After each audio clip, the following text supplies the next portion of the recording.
Aku pergi ke kamarku dan pura-pura tidur. Setengah jam kemudian, ayahku masuk ke kamarku. Aku bisa merasakan jari-jarinya di tubuhku. Aku mau nikah, dan aku berumur 16 tahun. Seberapa baik kamu mengenal orang yang hidup serumah denganmu? Apa kamu tahu apa yang ia sukai? Atau kapan ia pulang kerja? Apa makanan favoritnya? Dan yang paling penting, apa kamu tahu apa yang mereka lakukan saat kamu tertidur? Aku sangat mempercayai keluargaku, meskipun aku harus mengorbankan kebahagiaan dan kesehatanku. Sebenarnya, aku malu untuk menceritakan kisahku, tapi aku harap aku bisa mendapatkan dukungan dan nasihat dari kalian. Aku tumbuh besar dengan ayahku. Aku tidak terlalu ingat ibuku. Dia meninggal ketika aku berumur sekitar 4 tahun. Dikit ku ingat, terkadang tangan ibuku terlihat gemetar dan wajahnya terlihat bingung. Aku mempunyai satu ingatan yang jelas tentang ibuku. Suatu hari, tiba-tiba saja ia menjerit histeris dan memberantakkan koleksi boneka ayahku, lalu mulai mematahkan kaki dan kepala boneka-boneka itu. Dia membuat aku dan ayah merasa takut pada waktu itu. Semua itu mungkin terjadi karena penyakitnya yang aku warisi. Aku menjalani pengobatan dan tidak memiliki penderitaan apapun. Aku hanya merasa pusing. Itu pun hanya sekali. Ya. Ayahku memiliki koleksi boneka yang cukup banyak. Dia memiliki ratusan atau bahkan ribuan boneka. Kamu pasti berpikir kan bahwa aku beruntung karena aku memiliki banyak mainan saat aku kecil.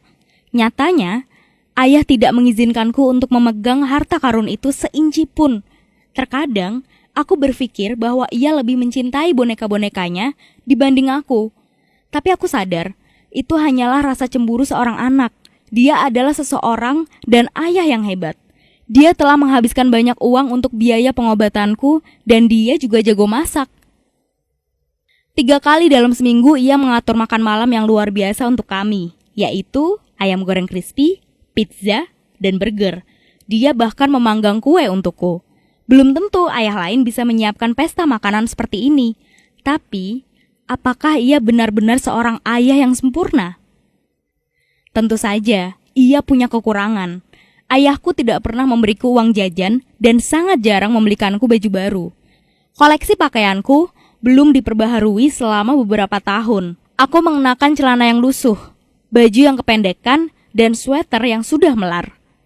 Terkadang, aku bahkan harus menggunakan pakaian bekas ibuku yang mana tidak sesuai dengan ukuranku.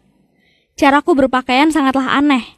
Jika di akhir semester ada kategori bahan tertawaan terbesar di sekolah, aku pasti akan memenangi kategori itu. Aku sangat iri dengan pakaian baru yang digunakan teman sekelasku. Ketika aku masih SD, aku pernah mencuri jaket milik temanku. Jaket itu terlihat sangat keren dan berkilau, dan aku tidak bisa menahan rasa ingin memilikinya. Keesokan harinya, aku harus mendengarkan ayahku yang mengomel dan berbicara tentang moral, lalu menyuruhku untuk meminta maaf dan mengembalikan jaket tersebut. Teman sekelasku masih mengingat kejadian itu dan mengucilkanku. Aku bahkan mendengar bercandaan mereka bahwa kini aku mencuri pakaian dari gelandangan. Sangat lucu. Ngomong-ngomong, karena ayahku sangat pelit, aku tidak punya teman satupun dan sangat diragukan di sekolah. Kadang aku merasa kesal terhadap ayahku. Bagaimana bisa ia menghabiskan banyak uang untuk koleksi bonekanya, tapi tidak membelikanku pakaian yang bagus sama sekali? Apa kurangku? Apakah rambutku terlalu biasa? Apakah aku terlalu cerewet? Aku sangat terganggu atas keberadaan mainan-mainan ini. Boneka ini ada di seluruh penjuru rumah.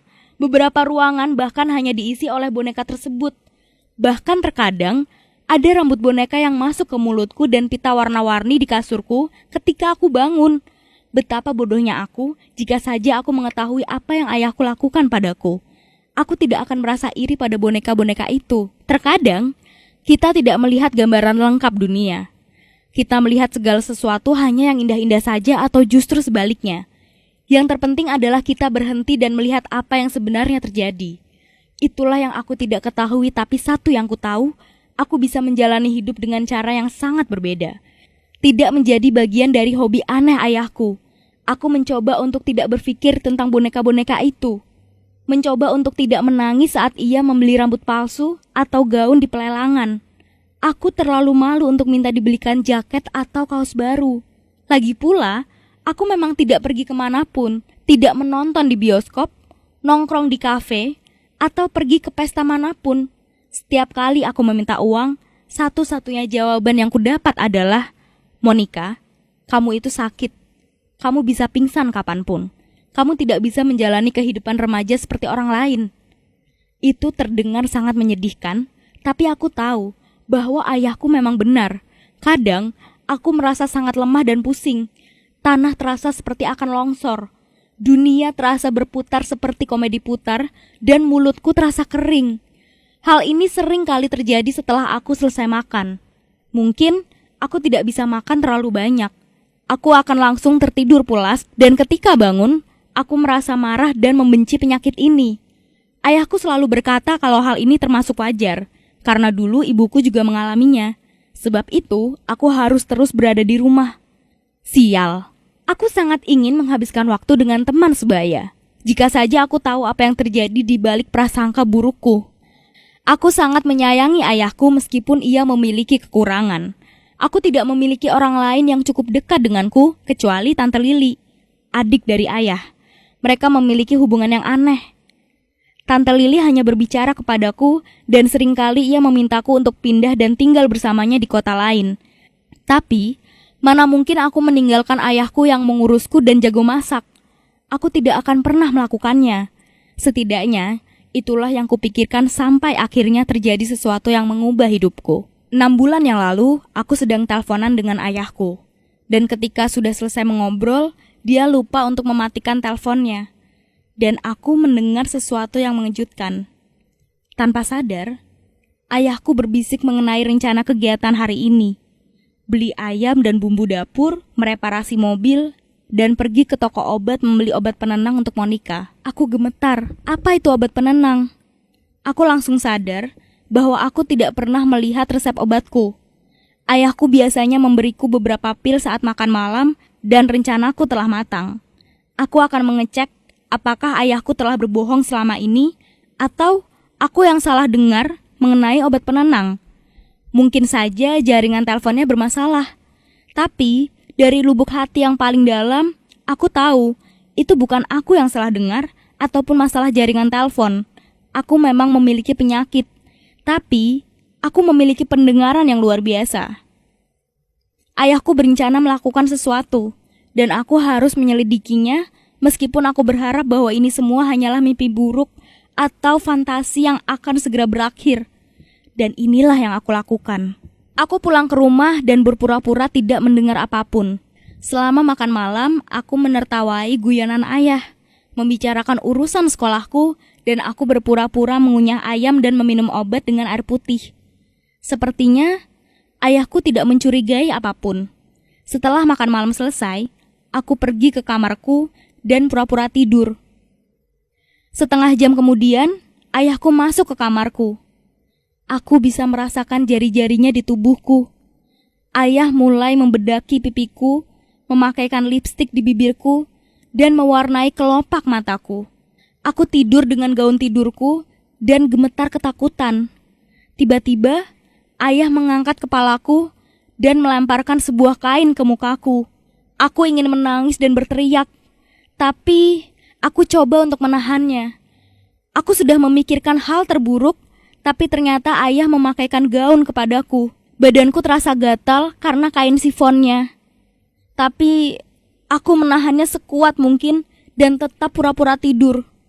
Aku memutuskan untuk terus melihat dan merasakan performance sampai akhir. Ayahku mulai memakaikan pita di rambutku sambil berbicara mengenai cuaca hari ini dan kehidupan orang dewasa. Lalu ia menaruh sedikit teh panas di bibirku dan mengoleskan krim kue di wajahku. Untuk pertama kalinya ia berbisik dengan lembut di kupingku. "Kenapa kamu terlihat sangat berantakan?" Aku akan mengelapnya dengan tisu basah. Ya Tuhan, ini aneh sekali. Apa aku sedang bermimpi? Pesta teh itu berlangsung selama 2 jam. Setelahnya, ayah membersihkan wajahku, mencopot gaun, dan pergi keluar kamar. Aku tidak bisa memejamkan mataku sampai keesokan harinya karena apa yang terjadi sangatlah menakutkan. Orang yang tinggal bersamaku dan aku panggil sebagai ayah adalah orang gila.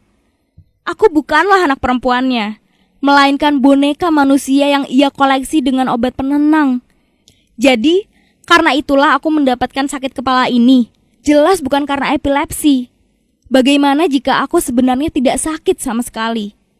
Aku tidak bisa bertahan di teater boneka di mana aku berperan sebagai tokoh utama. Pagi itu, ayahku pergi bekerja dan aku menelpon tanteku dan berkata bahwa aku ingin datang ke rumahnya. Ia memberikanku sejumlah uang dan aku pergi naik bis. Selama perjalanan, aku berpikir bagaimana cara aku menceritakan kejadian semalam pada tante. Akankah ia mempercayaiku atau justru akan menelpon petugas rumah sakit yang akan membawaku ke rumah sakit jiwa? Hai, apakah ini rumah sakit jiwa? Di sini ada pasien yang mengaku bahwa ia berubah jadi boneka saat malam hari. Untungnya, ketika kami bertemu, ia mengejutkanku dengan sebuah pertanyaan. Dia juga melakukannya kepadamu, Monica? Aku mengangguk dan tante memelukku. Malam itu, kami berbincang sejujur-jujurnya. Tante Lili berkata, mereka sangat miskin saat masih kecil. Orang tuanya hampir tidak mampu membeli makanan dan tidak bisa membelikan mereka mainan. Yang ayahku miliki hanyalah boneka tua milik ibunya.